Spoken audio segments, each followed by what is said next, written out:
Brooksaw Antiques here. Today we have this 1960 Olympia SM4 vintage portable typewriter. I'm going to show you how to use the functions and make sure they all work. Up top is the adjustable paper guide. This helps you guide the page in straight. I'm going to line that up with the edge of the platen, which is the main roller that feeds the paper. Above that are the margins, and you just pinch it like that and you can move them. I'm going to put this one on 0 and this one around 75, about the length of a page.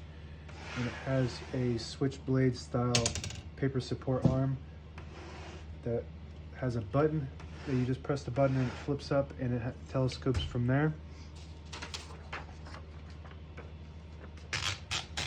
And the paper slides right through the paper bale, which you can also raise up and drop down. Holds the paper down. It's got 2 adjustable rollers and a scale.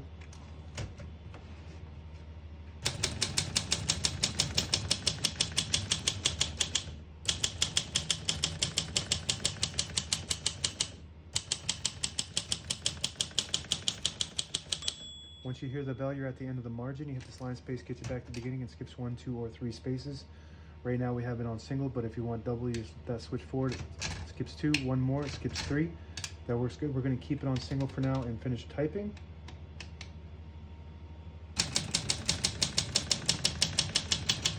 As you can see, all the keys type nice and none of them skip or stick. I'll type a sentence in red on the next line and switch from black to red. There's a switch on the right bottom here. If you put it in the middle, it doesn't print any ink. It just leaves a stencil for copying purposes. If you push it all the way down to the red, it prints the bottom portion of the ribbon. When you have it all the way up the top to the blue dot, it prints the top portion of the ribbon. Now we're going to put it on red.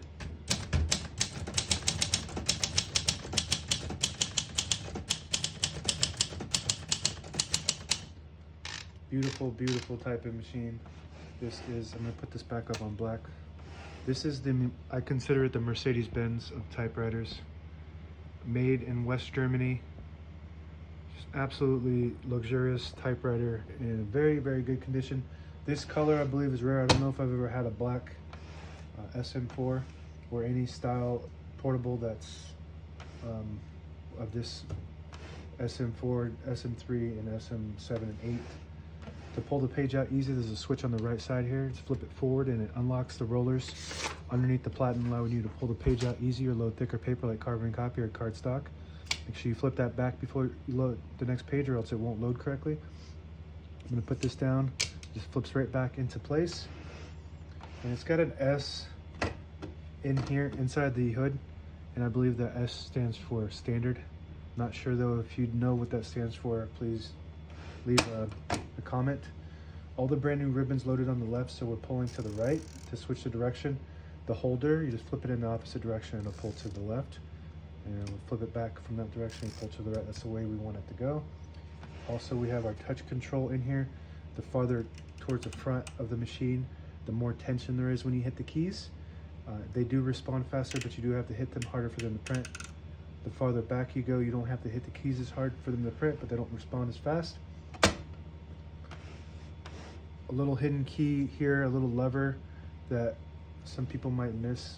When you push it up, it'll lock the carriage in the middle, and you push it down, it unlocks the carriage.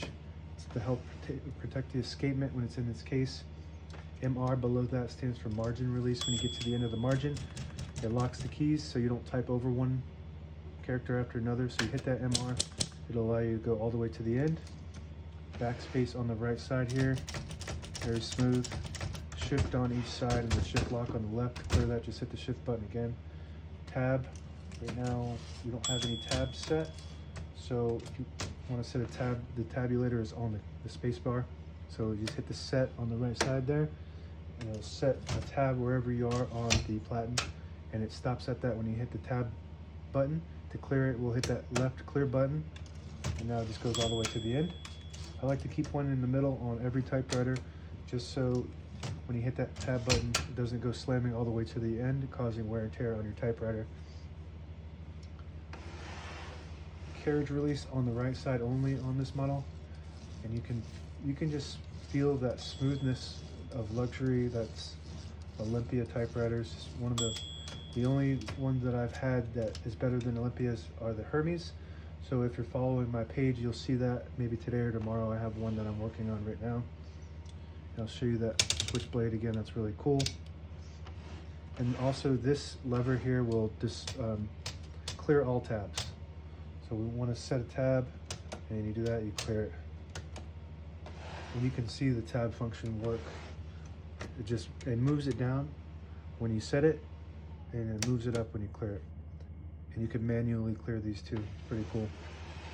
This lever, there's 3 ways to disable spacing. And you hear those clicks?